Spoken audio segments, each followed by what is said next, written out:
Welcome to the first episode of Slice of Like, a sub-series in my A Humble Professor analysis series. Slice of Like will be in-depth breakdowns with a smaller focus, stuff like a short film or a single scene from a longer film. Today, I would like to talk about a scene from Cowboy Bebop, the movie. This film takes place chronologically before the final episode of the television series with the same name, following Spike and his crew hunting down a creepy biological terrorist. My favorite scene in the film is the fight between Spike and Elektra.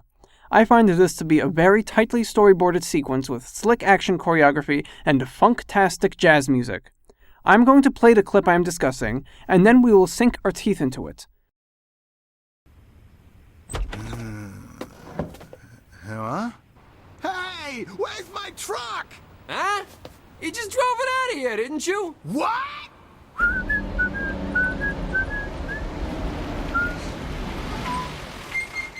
Yo.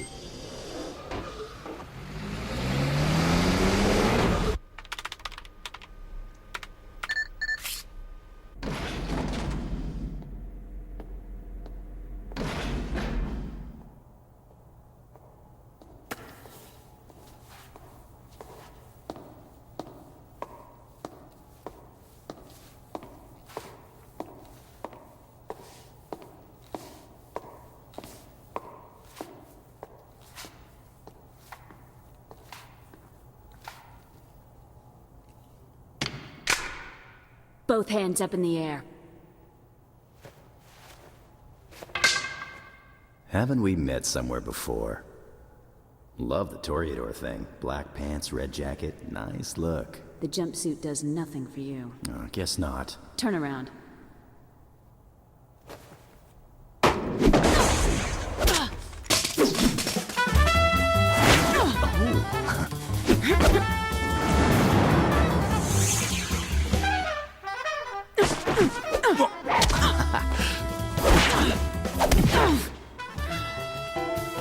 Tell me what you're doing here.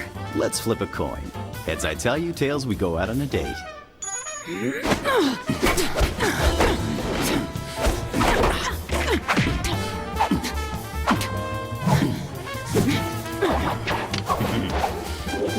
Are all the employees here like you? You've got some pretty classy moves for a corporate girl. The more that you know, the shorter your life will be. I love the kind of woman that can kick my ass. Huh?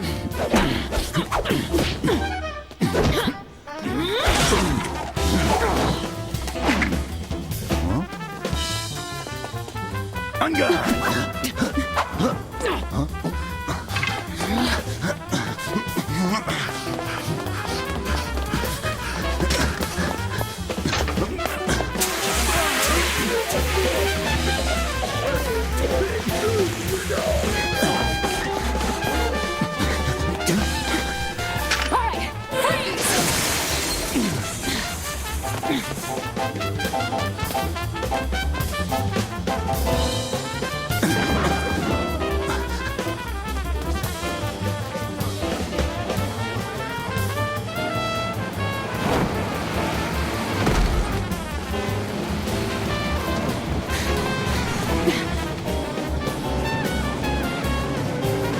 Security, close the north gate. Hurry!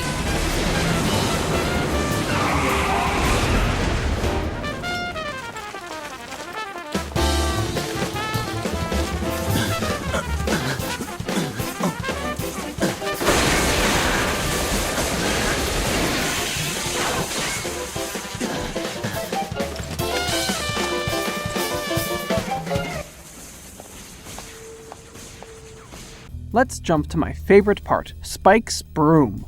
The broom is the key prop driving the entire first half of this scene, and is used and manipulated in so many wonderful ways. Let's count them. 1. Inconspicuously cleaning a sign. 2. Used as a lever to trip Elektra. 3. Pushing the gun far away enough to not be easily grabbed. 4. Held between the elbows to keep Elektra at bay. 5. A shield to block Elektra's attacks. 6. A pointed object to jab with. 7. A blunt object to swing with. 8. Gripped by Elektra to keep Spike from escaping her attacks. 9. Snapped in half by Elektra to limit Spike's abilities. 10. used as a way to push Elektra far away enough to allow Spike to evade the guardsmen.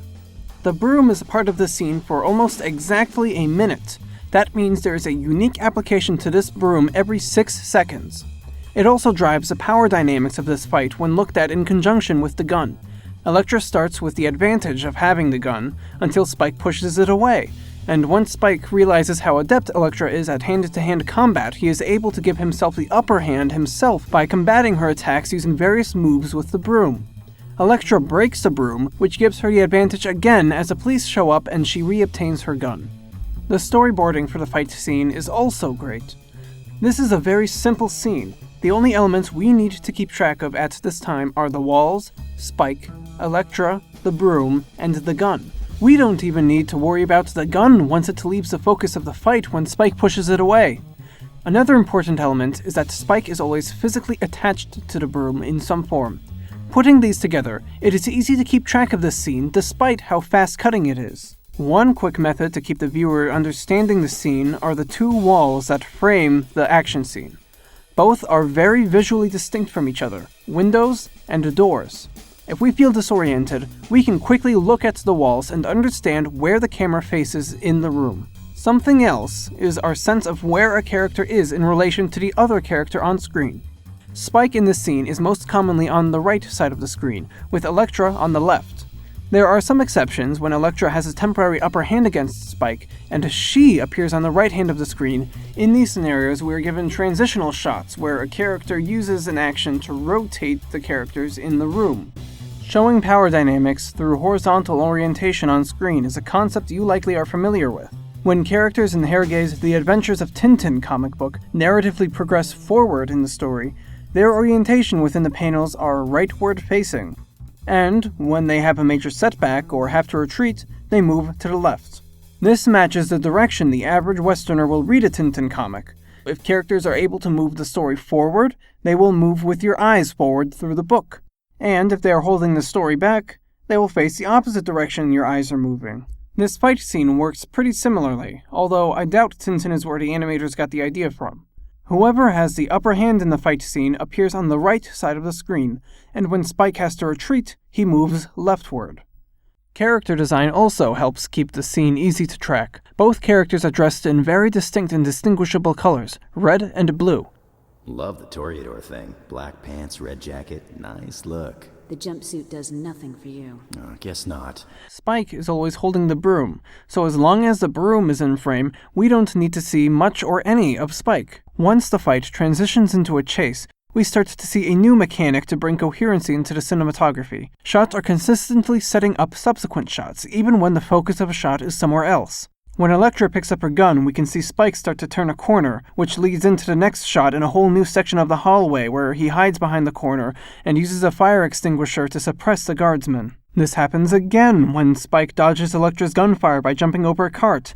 And then there's an establishing shot to map out Spike's jump from the bridge to the door, and then again, when Spike leaves through the door, we see the garbage truck that he'll jump onto. The fact that it's so easy to understand what's going on in this scene allows us to appreciate the complexity of the fight scene, and Spike's ingenuity when evading Elektra and the guardsmen. I vastly prefer the feeling of this scene to what we see in many live-action films, where shaky cameras struggle to keep up with fast-paced movements. One last thing before I close up. Something I love with Cowboy Bebop the movie is the way sometimes the cinematographers simulate the feeling of a wide-angle lens. The inspiration to do this likely comes from the stark contrast between the aspect ratios in television programs and the aspect ratio in films at the time. More space on the screen means more space to experiment after being artistically limited in television. It's a very nice addition to the visual palette of this film. And I'm honestly kind of surprised that very few other animated films try to tackle it too. It looks really cool. Wide-angle lenses show up a couple times in this scene, the most impressive of them being when Spike jumps over the gate. This shot isn't static like most of the other shots that take advantage of the wide-angle lens. It has simulated camera movement, first zooming in, and then following Spike jumping down. The zoom is simulated through parallax scrolling of the backgrounds and foreground. The jump down is simulated through the background being drawn in a way that simulates the change in perspective as the camera drops, as we've discussed before in the Castle of Cagliostro. Multiplane movement of a camera, a background that changes perspective as it scrolls, all with an artificial wide-angle lens. Each of these take a lot of efforts to pull off, so the animators of this shot win 1,000,000 extra points for managing to pull off all 3 simultaneously. There's nothing grandiose going on in this scene, and honestly, I can't remember if it does anything to really move the plot along, other than maybe a couple sassy one-liners. The more that you know, the shorter your life will be. I love the kind of woman that can kick my ass. But I still love it for how effective and well thought out it is. What can I say? It's really wonderful stuff. Thank you for sticking around for this slice of life analysis. If you enjoyed this analysis, be sure to check out my YouTube channel for other videos similar to this one. This humble professor wishes you the best.